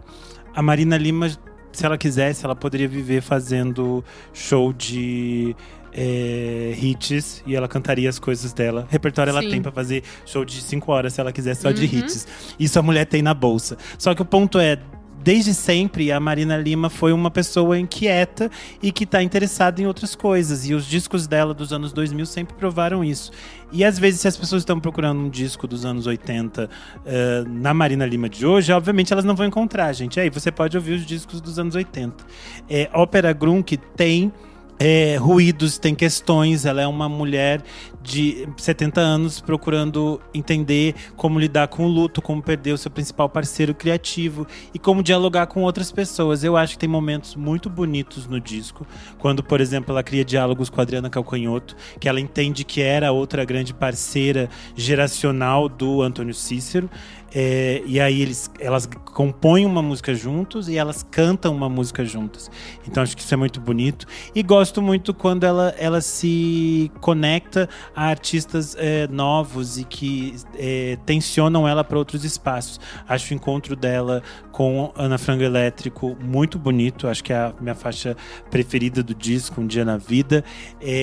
Gosto como ela cria meio que interlúdios, como o disco é quebradiço. E eu acho que isso pode parecer para algumas pessoas as falhas do disco, que às vezes ele parece incongruente, às vezes ele parece errado, mas eu acho também que é um processo de tentar entender quem ela é agora. Eu acho mais interessante ver uma artista tentando encontrar a logística do que um artista acomodado no mesmo. Então eu acho que é um disco interessante e acho importante que a gente discuta todos esses caminhos do que a crítica pode ou que a crítica deve num tempo de muitas questões. Por isso que ao invés de recomendar que vocês leiam a crítica da Folha, não leiam, porque ela realmente é desrespeitosa. Eu acho que os dois textos do Mauro Ferreira, tanto o texto que ele fala do disco e ele não gostou muito do disco, é um texto bom, bem escrito, porque ele dá os pontos de por que ele não gostou do disco de uma forma que respeita ela, dizendo não gostei disso, ponto. E ele tem um segundo texto que se chama Crítico tem que respeitar o artista ao resenhar o álbum que julgue irregular, mas sem ceder à patrulha das redes sociais. É um texto bem interessante que ele tensiona que ok, a gente não pode viver um mundo de copiar e colar release, o crítico tem que ter o seu espaço, mas também não é pra ficar chamando artista, tirando artista pra merda, falando grosseria. Tem que ter um equilíbrio, tem que ter bom senso. Enfim, fiz um textão aqui, né? Vamos seguir, senão vamos perder. Singles. Karina Burr agora assina como Burr e lançou Ânsia. Excelente. Maravilhosa. Gente, eu não sabia. Gente, tô muito feliz com essa volta. Eba. É uma pedrada, tá na minha Comecei a ouvir todos os discos da Karina Burr de novo, fiquei enlouquecido de novo, que eu amo ela muito. O novo disco dela vai se chamar Feixe de Fogo, vai sair no dia 10 de abril pelo selo Sound Department, mas Ânsia já é assim uma apresentação potente dessa nova fase da Burr, então ouçam. Só lembrar que o último disco dela é o Desmanche, lá de 2019, então tem 7 anos aí de espera. O outro single é Olaf Dreher, está preparando seu novo disco Loud Bloom, que vai sair no dia 8 de maio. E ele lançou o single Echoed Dafinino. Eu não sei pronunciar, gente, perdoe-me. É uma parceria dele com o Maman, que é um artista sudanês radicado no Cairo. E é muito interessante porque o clipe do single, gente, é absurdamente lindo. Ele passou um bom tempo no Brasil, a gente já comentou isso por aqui. Ele chegou a morar no Rio de Janeiro um tempo. E aí o clipe tem participação. Tanto o clipe quanto toda a estética dessa nova era dele tem correlação com vários artistas brasileiros ou artistas brasileiros radicados na Europa. O clipe é dirigido pela brasileira Suelen Oliveira, que ela é uma estilista e criadora e tudo mais. E é muito interessante porque ela faz conexões meio com os bate-bolas do Rio de Janeiro. E tem uma coisa meio de música eletrônica misturada com essa identidade de festa do Brasil, assim. Então é muito lindo. Olaf, eu te amo, quero beijar a sua boca. Uau! E aí, além disso, falando em brasileiros radicados na Europa, Slim Soledad lançou o disco dela, tinha saído na outra semana, mas eu acabei não falando por aqui, que é o Noches Calientes de la Soledad. Eu já tinha indicado por aqui o single dela com a Clementão, mas o disco é muito bom, é muito interessante como ela faz um passeio pela música eletrônica da Europa, conectando isso ao funk e a outras raízes latinas, em diálogos muito, muito bonitos. A música com a J. Mombassa no Door é ótima. A música final, Derrama em Mim, é tipo assim, absurda. A música Putana com a italiana Vissimax também é tipo tudo de bom. Enfim, adorei Noches Calientes de la Soledad. Acho que é um disco que ainda vai crescer bastante aqui nas minhas audições. Acho que é um desses grandes discos da música eletrônica brasileira desse ano. Acho que a gente tá num ano muito positivo e é muito bom ver essas mulheres criando coisas completamente únicas e diferentes. Então, Slim Soledad. Falando também em mulheres da música eletrônica, a Larinha lançou Vadias in Love, que eu adorei. Tem várias participações, é um EPzinho, né? Tem menos de 15 minutos, mas tem a Urias, a Ebonis, tem a Urias, a Ebony, a capa tem... Urias. A nossa Urias, marca aí, ela é super querida, Urias. E a capa tem a Bela Campos, belíssima, absurdamente bela. Essa capa, assim, lindíssima. Enfim, achei super gostosinho de ouvir. Larinha sempre arrasa. E, além disso, falando também mulheres da música eletrônica, Slater. Porque vão dizer, ai, você não é gay. Então, me conta. A Luli, que trabalha comigo, falou que é simplesmente, tipo assim, reset cultural. Que é um bafo esse álbum novo da Slater. Não, eu tô animadíssima. Eu me diverti muito ouvindo. Eu me diverti. Eu me diversão. diverti. Ele é um disco bem divertido. Só que eu sinto que as pessoas às vezes abraçam o disco e tratam como se fosse assim a nova revolução industrial, assim. E ele é um disco muito divertido, sabe? Então, tipo, mas acho que é isso, pessoas, assim. Não, é que as pessoas estão levando num status de tipo assim, nova obra transcendental da música pop, assim, novo Brat. É que a Slater sempre teve... A Slater sempre teve uma estética de usar essas coisas... Panelas. Essas estéticas muito plastificadas, exageradas do universo pop. E ela trabalhou com isso, em diálogo com isso de diferentes maneiras. Acho que ela preparou uma identidade, um caminho e também um grupo de fãs que acompanha ela com muito afinco durante muitos anos. Sim. E eu acho que ela trabalhou... Eu acho que o maior talvez aí seja um reset cultural para a indústria pop, sim, é a forma como ela trabalhou esse disco. Ela foi criando uma identidade e um desejo em torno dele. Ela foi lançando singles que começaram a tocar na pista, tanto que eu não tinha escutado singles antes, e daí eu fui ouvir o disco e falei, gente, eu conheço metade dessas músicas porque eu vou cantar Zig. E realmente toca, e todas as gays cantam muito. E ela fez, tipo, ela lançou ela lançou clipes pra todas as faixas do disco. E aí as pessoas ficaram assim, gente, ela entrou no SPC deles pra lançar esses clipes. Daí ela falou, Mona, eu me preparei. Ela falou, era dia de 4 de julho. Eu falei, gente, vamos lá filmar, aproveita esses fogos, já dá uma luz bafo. Então ela foi criando logísticas pra produzir as coisinhas do jeito dela. Eu achei, que fofa. enfim, achei um disco muito divertido. Acho que pra pista ouvir. de dança funciona. Acho que tem uma coisa de pensar e refletir, olhar pra essa coisa edgy, over de hedonista que a gente passou a discutir nos últimos anos, nesse pós-pandemia. Acho que é interessante a forma como ela dialoga com esse universo. Enfim, gostei bastante. Estou curioso para ver o show dela que ela vai fazer esse ano, em outubro, no Zig Festival e também no Rio quero de muito Janeiro. ver. E aí, só pra fechar, já que eu passei por muita coisa e depois vocês vão perguntar, Letrux com Sad, Sexy, Silly Songs. Dividiu muitas opiniões na sexta, no dia que saiu. As gays estavam com muito trabalho na sexta, né, gente? Tinha muitos discos pra ouvir, muita opinião pra dar. Alguém falou, até parece que as gays recebem pra trazer isso. Uma gay falou na minha lista lá dos lançamentos da semana que era a Sexta das Lobas, porque era só mulher lançando coisa muito icônica ali ao mesmo tempo. Era muitas mulheres, era muita coisa importante. Tudo a gente tem que ouvir, tudo elas têm que opinar, tudo elas têm que ter a sua definição. E a grande questão eu ainda não tenho uma opinião 100% formada sobre Sad, Sexy, Silly Songs. Não acho a coisa horrível que as pessoas pintaram na internet nos últimos dias, querendo tirar a Letrux pra louca. É porque sempre é assim, as pessoas odeiam ela, assim, é uma coisa, assim, descomunal, assim, é desproporcional, as pessoas têm raiva dela, assim. Que isso, pessoas, gente? Na internet tem, tanto que a melhor coisa que ela já fez foi ter saído do Twitter, porque as pessoas lá têm uma raiva dela sem necessidade. E eu já falei isso 300 vezes, a Letrux, nessa indústria de novos indies que acham que são as grandes estrelas do século, a Letrux é, tipo, uma das pessoas mais pé no chão, mais querida, assim, que tá, tipo, ali, tô fazendo a minha música. E aí, nesse sentido, eu acho que o Sad, Sexy, Silly Songs é o disco dela que mais dialoga com coisas que ela fazia no Letusse. E aí também tinha muita gente que odiava o Letusse. Então, não é possível. Tinha gente, tem muita gente. Sempre tinha aqueles homens que falavam, porque essa gente do Rio de Janeiro, da Zona Sul, acha que é isso, que é aquilo. Sempre tem essas coisas. Mas enfim, não vou engajar com essa gente. Eu amava muito o Letusse, eu acho que tinha um jeito de compor no Letusse. Eu acho que ela brinca com isso. Tem canções aqui que foram escritas em outros momentos. Eu acho que é um disco mais sad do que sexy.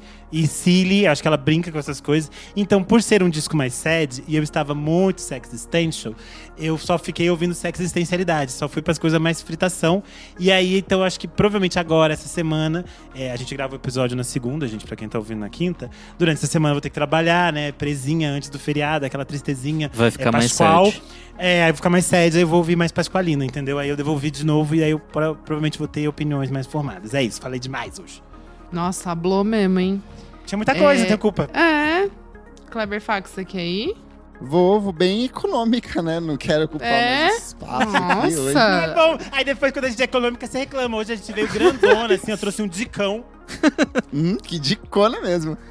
Começar pelos singles aqui. Júlia Messi soltou A Fim do Verão, música inédita, bem gostosinha. Não ouvi também. Clipe bonito. Eu adoro ela, adoro a estética também. dela. Eu acho a consistência dela como artista, música, liricamente e visualmente sempre impecável. É uma extensão do álbum anterior, assim, então uma delícia. Ai, delícia. Paul McCartney anunciou um disco novo, The Boys of Dungeon Lane, que sai no dia 29/5. E ele lançou essa música chamada Days We Left Behind. Eu fiquei tristinho. Gostou? Ele é linda, ele tá com uma vozinha de tá perdendo a voz, sabe? De velhinho que tá com 80 e poucos anos. Mas assim, é uma letra que fala justamente sobre a relação dele com o passado, de olhar pra infância, adolescência. Então uma música muito bonita, uma canção folk, voz e violão praticamente. Então, bem, bem bonita. Indo pros discos, Sofia Cortez com a DJ Kicks dela, maravilhosa. Também não deu tempo de ouvir. Nossa, gays as gays realmente fomos tiveram muito servidos, amiga. Nossa, foi muito trabalho. Muito lacração, assim. Mão eu tô na com massa. o ombro até doído de tanto ficar batendo leque, assim, nesse final de semana aqui. Cara, excelente DJ Kicks dela. Vai de Aphex Twin, a Nick Leon, a John Hopkins e várias canções inéditas dela. Então, assim, é pra deixar tocando e fazendo suas coisinhas, tá uma delicinha, assim. Mas o grande lançamento da semana pra mim é a volta da Cidadão Estigado com o álbum homônimo, o primeiro álbum de inéditas em 11 anos. A Cidadão Estigado, a imagem que a gente tem, assim, eu acho que se construiu, era sempre de uma banda, né? Então era o Catatal com seus outros integrantes ali. Os principais trabalhos sempre foram nessa formação, que tinha o das Tangalas e mais uma outra galera, e o Regis Damasceno e mais uma outra galera. Mas o Cidadão Estigado é essencialmente um projeto do Catatal, desde o início da década de 1990. Ele meio que fazia as coisas tudo sozinho, cada disco é uma fase diferente, uma proposta criativa diferente, e esse que chega pelo selo Risco e no Blue Records é um álbum que mais uma vez leva a banda para uma outra direção. Ele é um disco que foi inicialmente concebido ali durante a pandemia. O Catatal trabalhou em cima de uma Roland MV8800, que é meio que um estúdio caseiro portátil ali. É um disco estranho, torto, psicodélico, mas com esses elementos de música eletrônica, e que ele substitui aqueles antigos parceiros que até participam de uma das canções do disco por alguns dos nomes mais interessantes da música brasileira recente, pessoas com que ele trabalhou nesses últimos anos. Tem Ava Rocha, tem Jatsa, tem Jussara Marçal, tem Kiko Dinucci, tem Matheus fazendo rock, tem Nima. Então, assim, é um novo olhar para a obra da Cidadão Estigado. Até no texto que eu escrevi sobre o disco, eu falo que é meio como se fosse um remix da obra da Cidadão. Então, assim, um disco bem interessante. Tô louco pra ver ao vivo, assim. É um álbum que me convenceu bastante, assim. Tô super comprado por essa mudança de sonoridade. Vamos! Quero ir no show. Quando tiver. E você, Isadora Almeida, o que você traz essa semana? Nossa, gente, tem coisas? com vergonha até. Ouvi um singlezinho novo do Jungle, que vai lançar álbum em agosto. Chama Sunshine, o álbum. E a música chama Carry On. E quem canta é a Líria Quito, que eu entendo que agora ela virou, tipo... Ela é integrante fixa, trio agora. Né? Isso, Uhum. Exato. Enfim, mesma coisinha de sempre. Aquele neo soul. Vibezinhas bem British. Uma delicinha. É o primeiro desde o sucesso, né, do último álbum. Não, é que tem a canção em específica, Back on 74. Exato, Back on 74, que foi uma música que meio que estourou pra além do que eles imaginavam. Apresentou eles pra muita gente, foi viral no TikTok, dancinha e tudo, assim. Inclusive eu vou tocar num casamento e os noivos fizeram questão de ter um momento pra eles dançarem com essa música. Ai, amei. E eu entendi também que agora eles estão... eles viraram independentes, né? Eles saíram da Excel? Eles eram da Excel uma época. Agora eles estão com a Kaiola Records, que é da Wow Recordings. Então eu entendi que é isso, que eles saíram mesmo das majors. Deles, só usa a distribuição. Isso. É interessante, um move interessante. Então é isso, gente, bem básica aqui, diferente das minhas amigas que trouxeram 5 toneladas de dicas. Vamos para o terceiro e último bloco, você precisa ouvir isso. I just got up there and I was just like, oh my God, thank you. And then I heard, someone, anyone, please help. So he's like Superman being able to carry me off the mountain. The award-winning Tell Me What Happened podcast from OnStar is back. New emergencies, new heroes. Find out what happens in Season 6 of Tell Me What Happened. Out now.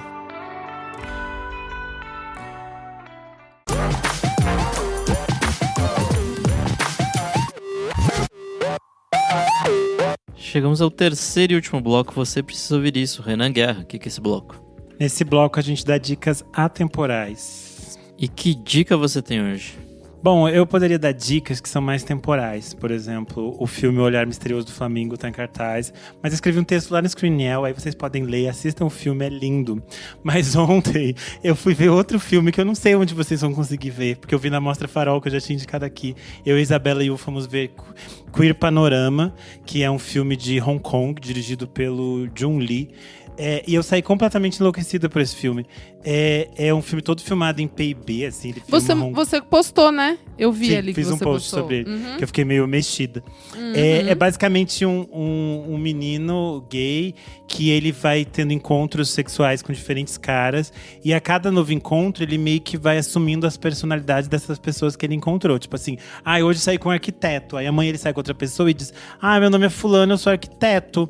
E aí ele começa a inventar mentiras. E você não sabe direito qual é a verdade. Só que é muito interessante que nesses encontros, ele vai descobrindo pessoas de vivências e de realidades muito diferentes.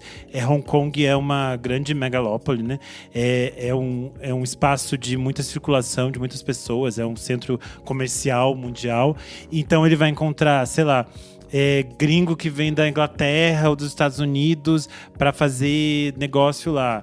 Aí ele vai encontrar artista que tá passando em turnê. Aí ele vai encontrar, tipo, gente que vem de outros países. Então, isso cria relações cenários que discutem tanto a questão de liberdade sexual, de desejo e de solidão nas grandes cidades, mas também todas as intersecções políticas das nossas relações no dia a dia. Então ele vai encontrar, sei lá, um cara que se prostitui em Hong Kong, mas ele é da Tailândia, ele não pode voltar para a Tailândia porque a Tailândia vive questões políticas extremamente complexas. E se ele voltar, ele pode não ter como sair depois da Tailândia. Da mesma maneira que o próprio Hong Kong vive uma relação política super complexa com a China.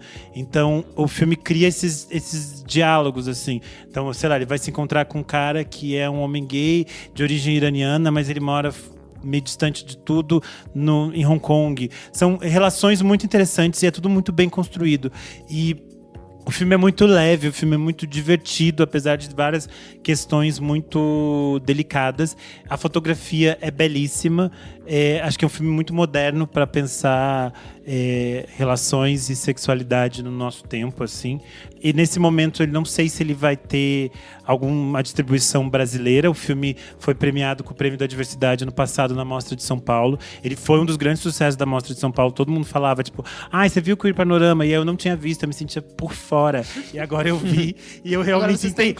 E aí agora eu entendi porque que todo mundo ficava assim, você viu o Queer Panorama? E aí, tipo, fez todo sentido. Eu espero que o filme consiga algum tipo de distribuição no Brasil, ou chegue, sei lá, na MUBI, na Filmica, alguma coisa, algum streaming compra este filme para que todos os LGBTQA possam assistir também Queer Panorama de Jun Lee. É isto.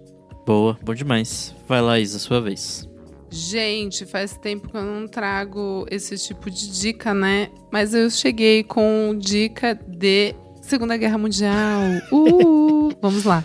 Gente, no caso, eu assisti o filme Nuremberg, que acabou de estrear. Vi. Eu não consegui na cabine. Vamos lá, né? A sinopse aqui.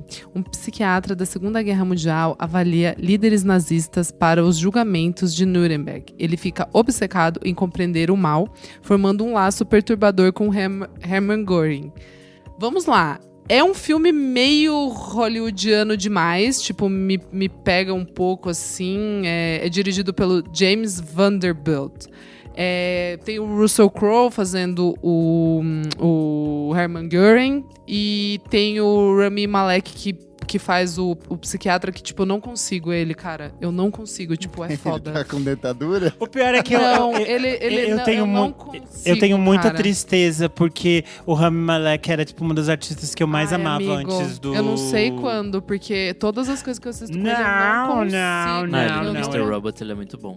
Ai, gente, sabe mas Mr. ele Robot. é o Toda Mr. vez Robot, vocês falam isso. o mesmo o Mr. personagem Robot. Tipo, sempre porra, pra é mim. um... tipo, porra, É que eu acho que ele era meio assim, né? Ele é meio grande ator tem pelo menos 3 coisas boas. Ele em Temporário 12, Short Term 12. Esse filme é maravilhoso. Tá inventando, tá? Não mentira. É, gente, foi um filme indicado ao Oscar e tudo. Brie Larson. Não, mas é que o Kleber tá falando como se fosse Brie Larson, lá, Kate Sandfield, Rami Malek, Stephanie Beatriz. É um filme maravilhoso. Só que era aquelas coisas tipo assim, indicado a roteiro original. Daí todo mundo fala, não quero saber de roteiro original, e ninguém vê.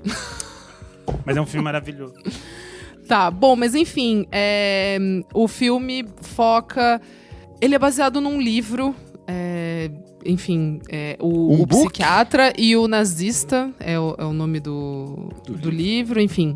Mas É isso. É esse psiquiatra, o Douglas Kelly, que é interpretado pelo Rami Malek, que ele é designado para avaliar os 22 oficiais nazistas que foram...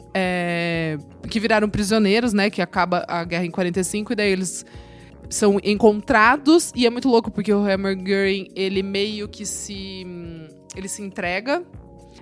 E ele seria, na sucessão, tipo, Hitler morreu, então seria ele o próximo líder do partido nazista, enfim. E aí, ele se mata na cadeia, não se mata? Se mata na cadeia, isso é muito surreal. Então, e daí é isso. Eu lembro disso. Principalmente, eu lembro de ter visto um filme sobre Nuremberg na época da adolescência. Tem um antigo que eu não sabia, que eu nunca vi, acho eu que era quero o julgamento de Nuremberg, alguma coisa nesse É, sentido, né? Exato, eu fui depois buscar e é exatamente isso. Enfim, e daí ele... É porque assim, nunca tinham... Exatamente isso, o julgamento de Nuremberg de 2000. É isso. Nunca tinha acontecido realmente um julgamento pra tentar inocentar ou incriminar crimes de guerra, né? Então, esse é o primeiro. Então, é muito louco, porque o filme inteiro é uma linha tênue principalmente ali dos norte-americanos, dos aliados, né? Tentando entender se eles vão conseguir fazer com que as pessoas entendam que realmente esses 22 oficiais nazistas cometeram atrocidades, assim, né? Coisas jamais vistas na história. Ou não, porque é isso, a gente fica pensando que, poxa, né, Segunda Guerra, todos os crimes que eles cometeram, principalmente nos campos de concentração, essas coisas ainda não estavam ali, né, domínio público, as pessoas ainda não sabiam, é muito louco. O exército russo e norte-americano, quando chegam nos primeiros campos de concentração, eles não entendem direito o que era aquilo. Eles começam a fazer registros e aí eles começam a documentar e começam a informar. Enfim, começam a passar realmente essas informações para frente, porque como os nazistas eles conseguiram ocultar por muito tempo, porque eram realmente esses campos que todo mundo achava que eram campos de trabalho forçado. E ponto. E aí, no julgamento de Nuremberg, enfim, eles querem, com leis, conseguir acusar e incriminar essas pessoas. E, enfim, pena de morte, né? Pra esses filhos da puta. E é muito louco, porque o nazismo começa ali com as leis de Nuremberg, né? Assim, começa a ficar pesado, principalmente pros judeus, porque tem essas leis que... basicamente, tolerância zero com judeus. Eles vão tirando todas as posses, vão tornando a vida deles impossível na Alemanha. E aí, esse julgamento em Nuremberg, que é realmente, tipo, que o final da guerra seja feito dentro de uma corte ali, que as pessoas sejam... enfim, que as pessoas tenham noção de tudo o que aconteceu e que elas acabem indo, serem enforcadas. E é muito interessante como esse psiquiatra, como ele teve um papel muito importante. É muito triste o final dele, assim, porque realmente, imagina lidar com as pessoas mais malucas e mais doentes e enfim, mais egocêntricas, sei lá, da história, né? Talvez da história. Eu adorei o filme, mas eu tenho algumas ressalvas com o Rami Malek e com a direção, que tem umas coisas ali muito hollywoodianas que me tiraram um pouco do sério. Mas o filme, em geral, eu adorei, assim. Tipo, eu acho que vale muito a pena assistirem.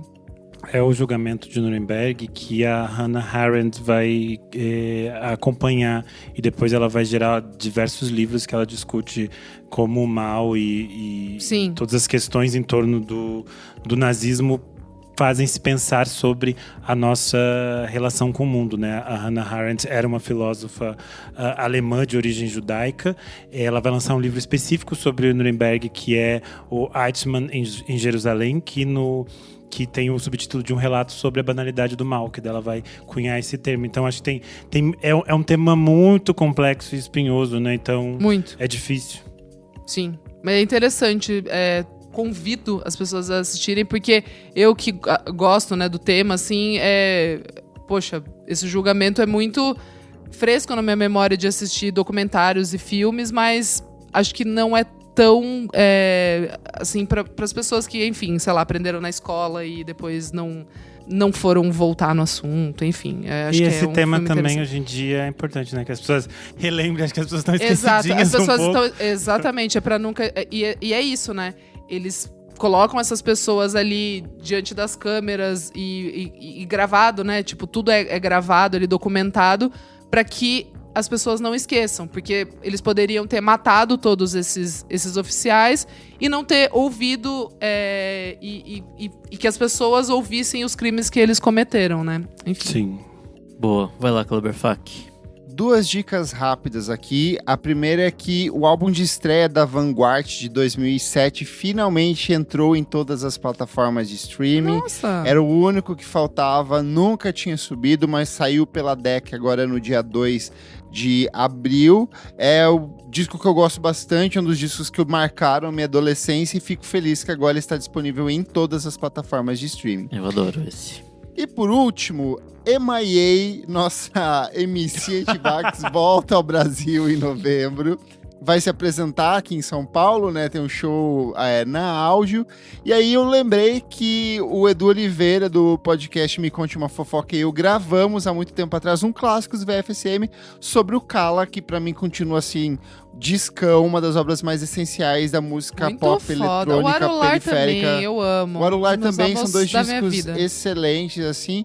E a gente esmiuça esse disco, comenta um pouco sobre o processo de criação, sobre o impacto cultural dele na época. Então tá com o play aí nessa edição do Clássicos VFSM e já prepara sua vacina, sua camisetinha do Zé Gotinha Meu pra Deus curtir do céu. a nossa MC aqui em São Paulo. Viva o SUS. E você, Nick Silvelis? Eu quero falar de um anime novamente. Comecei a assistir Mob Psycho 100. Do mesmo criador do One Punch Man. Então, espere coisas malucas, diálogos estranhos e tudo mais. Esse anime se passa num mundo meio onde existe, tipo, demônios, maldições e tudo mais. E aí existem... Nossa Terra normal, então. Existe pessoas que têm poderes paranormais, assim. E aí o Mob, que é o personagem principal dessa série, ele é tipo um cara totalmente normal, um Zé Ninguém. Só que tem uns poderes absurdos, assim. Tipo, um dos caras mais poderosos da Terra. Só que ele não, sei lá, ele não usa isso meio que pra nada, assim, na vida dele. Ele só trabalha sendo explorado por um charlatão, combatendo, né, esses demônios e tudo mais. Mas enfim, é uma história muito, muito esquisita, assim, tipo, ele lida com umas seitas malucas.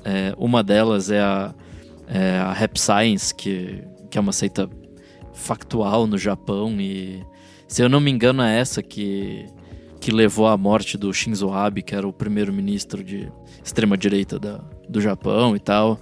Enfim, é uma grande tiração de sarro com cultura otaku, com religiões malucas do Japão. Enfim, é muito legal, eu tô curtindo bastante. Dá pra assistir na Crunchyroll e no Netflix. Se eu vou estar com tudo, hein, nesses últimos dias. Vamos lá, comentários referentes à última edição do nosso podcast, edição número 397, não foi no primeiro, mas deu muito certo no segundo disco. Comentário do Matheus Zerner, ele falou: só consigo lembrar da Sabrina Carpenter, que não foi no primeiro, muito menos no segundo, quem dirá no terceiro, foi só no 4º disco. Por isso que a partir de agora a gente vai lançar uma série. Não foi no primeiro, não foi no segundo, mas deu muito certo no terceiro e a gente vai Ele seguir defendeu assim. da Sabrina Carpenter, que nem a Chiquinha defendeu o Inho. Jorge Velasco comentou no Blue Sky: Isadora coberta de razão ao falar que No More Sorry, do My Bloody Valentine, é a música da vida e que o Isn't Anything é um ótimo disco. Comentário do José, que talvez seja o marido de Maria e o pai adotivo de Jesus, ele falou: Paramore é uma das minhas bandas preferidas. Conheci a partir do Riot e até hoje não gosto do All We Know Is Falling. Amo vocês. Nossa, o Riot realmente mudou vidas. O BW Reed 66 comentou: outra coisa, tem muitas similaridades entre o The Band e Bloco do Eu Sozinho. As duas bandas tiveram sucesso nos seus primeiros discos, mas em vez de tentar copiar esses hits, eles foram em uma direção menos comercial. Ele também comentou: recomendação, Café Tacuba, Rê. Gente, se vocês não saibam, o disco é como London Calling se The Clash morasse em Mexico City. E Rê do do Café Tacuba é realmente muito absurdo, é muito absurdo de bom. E é o disco que a maioria das pessoas conhece, o Café Tacuba, e eles passam a ser tipo uma das grandes bandas do rock latino. Fala Café Tacuba 3 vezes, rapidinho. Café Tacuba, Café Tacuba, Café Tacuba. Pra você. Último comentário aqui no Spotify, comentário do 121703796669. Por favor, gente, coloque seus nomes aí, ajuda a gente. Essa pessoa tá deslogada, amor. Vai ficar assim. Falou o seguinte: acho que quem se encaixaria bem na pauta é a Janet Jackson. Não foi no segundo, mas sim no terceiro. Olha, de novo. Antes, quando era controlada pelo pai, ela lançou 2 discos péssimos. Quando conseguiu se livrar dele e assumir o controle da própria carreira, lançou um dos discos mais importantes dos anos 80, que foi o Control. Por isso que ela não está na pauta, ela vai estar na edição. Não foi no primeiro, não foi no segundo, mas deu muito certo no terceiro. Mas algum dia deu certo, esse vai ter que ser o nome. E só pra fechar no Instagram, Augusto Dantas comentou: é compreensível o sucesso do 21, mas que o 19 é lindo, isso é verdade. Estamos com a Adele, 19 aninhos. Eu sou @KleberFak em todas as redes sociais e você também acompanha meu site, musicainstantanea.com.br. Eu sou @Almeida_Dora e é isso. Eu sou _Renan Guerra em todas as redes sociais. Vocês leem meus textos lá no Screen Aniel e toda sexta-feira no Substack. Eu sou @Nick Silva e é isso aí. Não esquece de seguir a gente nas nossas redes sociais, @podcastvfsm em tudo. Siga a gente na sua plataforma de streaming favorita, avalie, compartilhe, curta, siga tudo isso. E se puder, seja um de nossos apoiadores. Por apenas R$5 por mês você tem acesso ao nosso grupo fechado para apoiadores, ouve programas com antecedência e participa aqui das gravações ao vivo, como a Gabriela Dourado, Leonel Moura, Vinícius Correia, Danilo Ferreira, Tuane Malmo, Marco Antônio Gomes e iPhone Mariana. Muito obrigado pela sua audiência e até a próxima edição. Tchau, tchau, tchau. Tchau. Tchau.